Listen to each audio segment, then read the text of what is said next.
Assalamualaikum, Shalom, Om Swastiastu, Namo Buddhaya. Perkenalkan, di sini saya mahasiswa dari Universitas Maritim Raja Ali Haji, Prodi Ilmu Hukum. Di sini saya akan memenuhi salah satu tugas hukum pidana, yaitu mengenai tentang kebijakan terhadap pembebasan napi asimilasi saat pandemi COVID-19 resahkan masyarakat. Di sini saya yang bernama Deborah Florentina Hutapea. Sekarang saya akan masuk kepada materi yang saya akan sampaikan tentang kebijakan terhadap pembebasan napi asimilasi saat pandemi COVID-19 yang meresahkan masyarakat. Yang pertama, saya akan membahas tentang virus COVID-19 atau juga dikenal dengan coronavirus disease 2019. Merupakan sebuah virus yang pada awalnya ditemukan di kota Wuhan atau Cina. Virus ini memiliki penyebaran yang sangat cepat, yaitu dapat menyebar melalui kegiatan yang dilakukan oleh manusia seperti berjabat tangan, berkumpul di kerumunan, dan penggunaan fasilitas umum yang mendukung kegiatan sehari-hari dalam kehidupan. Yang berikutnya itu, virus corona resmi diumumkan masuk ke Indonesia pada awal bulan Maret 2020. Virus corona resmi diumumkan masuk ke Indonesia pada awal bulan Maret 2020 lalu, di mana terdapat warga Depok yang dinyatakan terinfeksi virus corona ini. Setelah adanya pengumuman bahwa virus corona telah masuk di Indonesia, maka mulai pada saat itu dilakukan banyak sekali upaya-upaya yang dilakukan oleh pemerintah dengan melakukan himbauan-himbauan kepada masyarakat untuk mencegah penyebaran dari virus corona ini. Bukan hanya itu saja, akan tetapi pemerintah juga memberlakukan beberapa kebijakan yang diambil saat pandemi virus corona ini. Dengan adanya virus corona ini, masyarakat dipaksa untuk tetap berada di rumahnya masing-masing dan mengurangi aktivitas di luar rumah, yang mungkin saja dapat mempercepat laju penyebaran virus corona ini. Hingga pada bulan April 2020 kemarin, Menteri Hukum dan Hak Asasi Manusia Yasona Lauli mengeluarkan kebijakan pemberian asimilasi dan hak integrasi yang berupa pembebasan terhadap narapidana dengan alasan untuk melakukan pencegahan dan menghentikan laju penyebaran dari virus corona itu sendiri.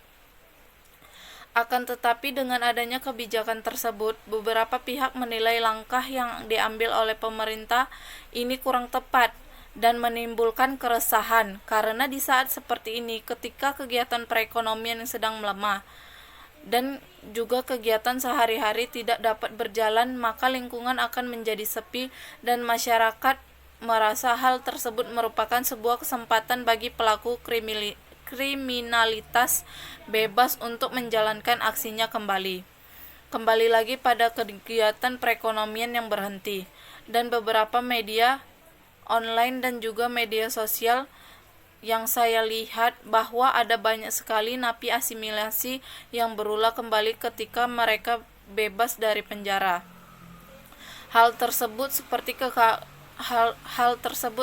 kekhawatiran masyarakat yang menjadi kenyataan karena telah banyak pula video yang beredar dan menunjukkan napi-napi yang bukan hanya sekali dua kali menjalankan aksi kejahatannya pasca keluar dari bui diuntungkan oleh kebijakan asimilasi.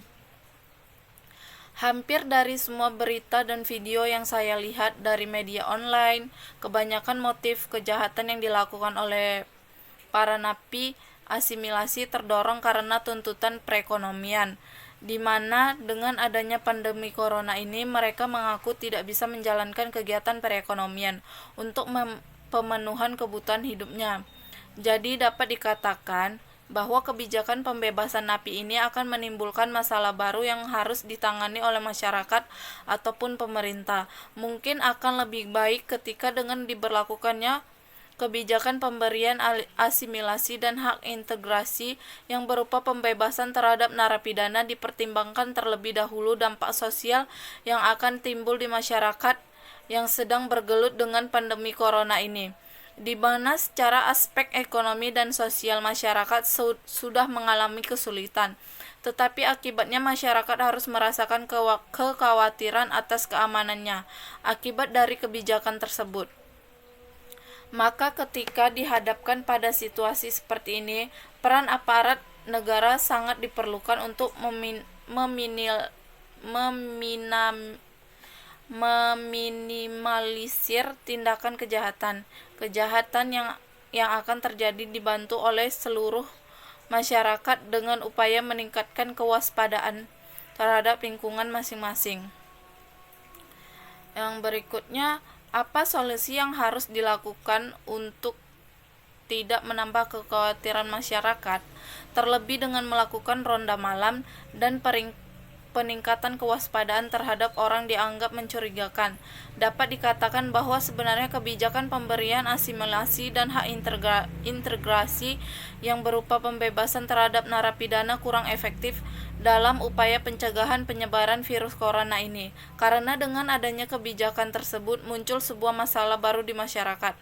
Adanya kerjasama antar pihak kepolisian dengan berbagai pihak seperti pemerintah daerah hingga tingkat terbawah, yakni rukun tetangga atau RT, merupakan sebuah upaya yang tetap dan efektif dalam pencegahan maraknya tindakan kriminal akibat adanya kebijakan ini, serta tindakan tegas merupakan sebuah langkah yang harus diambil oleh pihak kepolisian terhadap para napi asimilasi yang berulah kembali tersebut.